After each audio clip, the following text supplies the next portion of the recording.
네, 안녕하세요.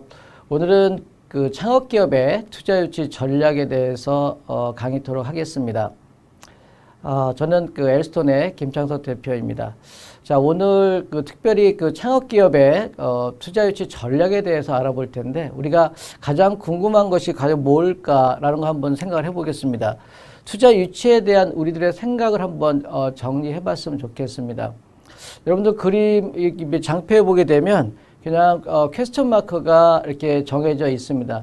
그럴 때 우리는 뭐라고 생각하냐면 정말 우리가 투자 유치가 가능할까라는 부분은 많은 창업기업 대표님들이 고민을 하고 또 생각을 하고 있는 어떤 현실을 많이 보게 됩니다. 여러분들 혹시 그 투자 유치의 가능성 또 우리가 투자 유치를 받는 기업이 전체적인 어떤 우리 창업 기업에서 몇 퍼센트 정도 의 투자를 받았다고 생각을 하시는지 모르겠습니다. 저는 개인적으로 우리 창업 기업에 1차적으로 투자받는 어떤 기본이 한 10% 정도 플러스 마이너스 되는 어떤 확률을 갖고 있지 않을까 생각을 합니다. 근데 그들은 왜 투자가 될 수 있을까라는 어떤 그런 것도 많은 이런 어떤 질문도 해보고 나는 그들보다 더 많은 것을 잘할 수 있고 또 그들보다 또 우수한 아이디어와 또 제품과 기술을 갖고 있지만 왜 투자가 안 될까라는 생각을 많이 해봅니다. 자, 그래서 많은 어떤 투자 유치에 성공한 어떤 대표들을 공통점을 보게 되면 이 부분입니다. 전략이라고 생각을 합니다. 그래서 이 전략이 얼마만큼 그 기업들이 준비하는 것에 따라서 투자가 되고 또 안 되고 한다고 생각을 합니다. 그래서 창업 기업들이 우리는 안 되라는 어떤 그런 생각보다는 우리가 어떻게 투자 유치를 하기 위해서 전략을 어떻게 구성하는 거에 따라서 투자가 되는가 또 안 되는가에 대한 부분을 우리가 얘기할 수 있습니다. 자, 다음은 투자 유치 전략에 대한 부분인데 먼저 우리가 무엇을 어떻게 또 누구에게 할 건지 한번 생각을 해봤으면 좋겠습니다. 여러분들 혹시 뭘 가지고 우리 투자 유치를 하나요? 많은 분들은 사업 계획서 또 뭘 또 얘기할까요? 또 IR 자료 이렇게 얘기를 하고 있습니다. 자, 그런데 여러분들 기본적으로 사업 계획서를 보통 몇 장 정도를 준비하고 또 어느 정도를 준비하는지 굉장히 궁금할 거라 생각을 합니다. 여러분들 사업 계획서에서는 보통 우리가 60에서 한 80장 정도라고 저는 생각을 합니다. 자, 그 다음에 우리가 많이 만들고 있는 사업 계획서를 보게 되면 한 25장 정도 만듭니다. 이거는 사실 사업 계획 요약서예요. 그 다음에 세 번째는 한 10장 정도 내외. 이거는 사실은 IR 자료라고 하는데 이게 서로 혼합이 돼서 혼동돼 가지고 무엇이 사업 계획서인지 혼동돼서 잘 투자 유치가 안 되는 것으로 생각합니다. 근데 여러분들이 투자 유치를 하게 되면 이런 60에서 80장짜리의 사업 계획서가 얼마나 준비가 되어 있는지를 여러분들이 잘 준비를 해야 되고 그럼 어떻게 할 것인가에 대한 부분입니다. 그래서 우리 사업 계획서를 준비하는 데 있어서 어떻게 준비할 것인가에 대한 부분이 굉장히 중요한 부분인데 그냥 남들이 썼던 것을 우리가 그대로 카피한 건 아니지만 그 틀에 맞춰서 쓰는 그런 사업 계획서보다는 정말 내가 사업을 어떻게 진행할 것인가에 대한 부분을 잘 표현되고 잘 고민하고 짧은 언어로 표현될 수 있는 것 이런 것이라고 보면 될 것 같고 누가든지 그걸 봤을 때 이게 매출이 일어나고 이익이 발생되고 성장 가능성한 어떤 사업 계획서를 만들어야 된다고 생각을 합니다. 또 세 번째는 누구에게 얘기할 것인가에 대한 부분입니다. 여러분 창업 초기 기업은 투자의 어떤 그런 소스가 어디 있냐면 여러분 3F라고 많이 들어봤을 겁니다.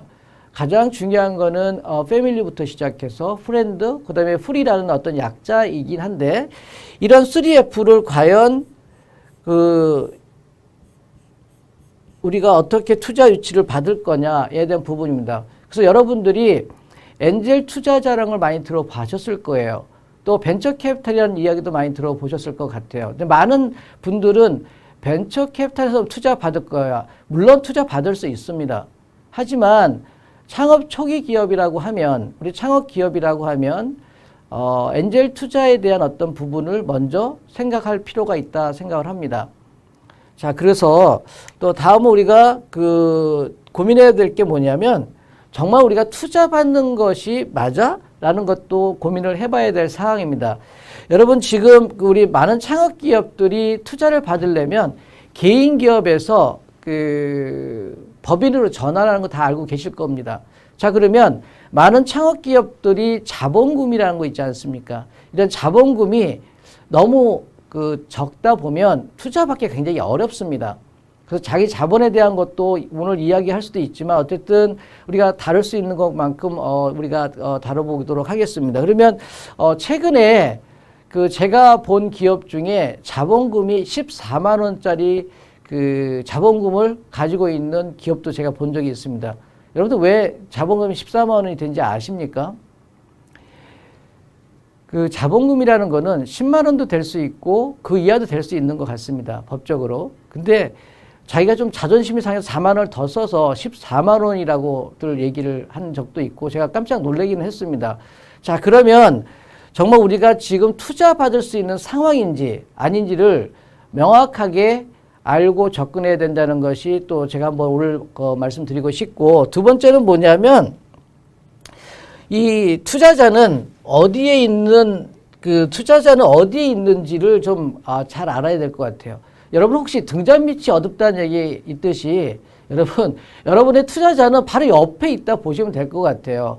그러니까 불특정 다수를 위해서 사업 계획서를 보여주고 아이템을 보여주고 해서 투자를 받는 수도 있습니다. 하지만 투자자는 여러분 옆에 있다 생각을 하면 될 것 같습니다. 물론 그 투자자를 어떻게 하면 우리가 많이 들어볼 수 있는 적격 엔젤 투자자이든가 전문 엔젤 투자자 이런 어떤 용어가 있긴 합니다. 그래서 그런 부분을 어떻게 우리가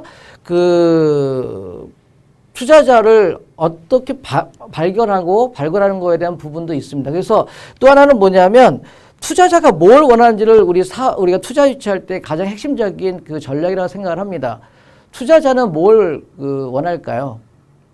여러분 어떻게 생각하세요? 많은 창업 대표님들은 자기 아이템과 기술과 아이디어에 몰입되어 있다 보니까 이 투자에 대한 어떤 핵심적인 내용을 잃어버리고 자기의 기술과 자기 주관을 얘기하고 지나가고 있습니다. 하지만 많은 투자자들은 자기가 투자해서 언제 내가 그 투자금을 회수하고 또 금전적으로 투자한 거에 대한 어떤 회수에 대한 어떤 대가 이런 부분이 언제 이루어질까 이런 부분이 굉장히 중요한 포인트임에도 불구하고 그거는 우리 창업기업 대표님들이 다 놓치고 간다는 거죠. 입장을 바꿔 생각한다고 하면 여러분들 투자자가 된다고 하면 내가 500만 원이 됐던 1000만 원이 됐던 1억이 됐던 이 금액을 내가 투자해서 언제 회수할 것인가에 대한 부분을 생각하는 관점에서 우리가 창업 기업 대표님들이 투자 유치 전략을 모색을 하면 좋을 것 같습니다. 예, 다음에는 엔젤 투자와 VC 투자에 대한 어떤 내용인데요. 이런 엔젤 투자, VC 투자자를 구별을 못하면 우리 투자받기 상당히 어렵다 생각을 합니다. 엔젤 투자자는 잠깐 설명을 하게 되면 엔젤 투자자는 여러분 옆에 있는 가족과 친구와 또 그 3의 인물이라고 보시면 될 것 같습니다. 그럼 뭐냐면 개인 투자자라고 보시면 될 것 같아요. 또한 VC 우리 많이 들어보죠. 벤처 캐피탈 이들은 과연 누굴까 하냐면 타인의 자본을 가지고 그걸 운영을 해서 우리가 좋은 기업에 투자해서 많은 수익을 내요. 또 거기에 출자한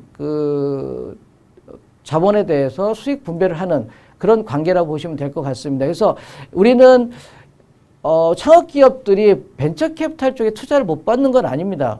우리가 핵심적이고 원천 기술이고 정말 뛰어난 기술이라고 한다고 하면 왜 못 받겠습니까?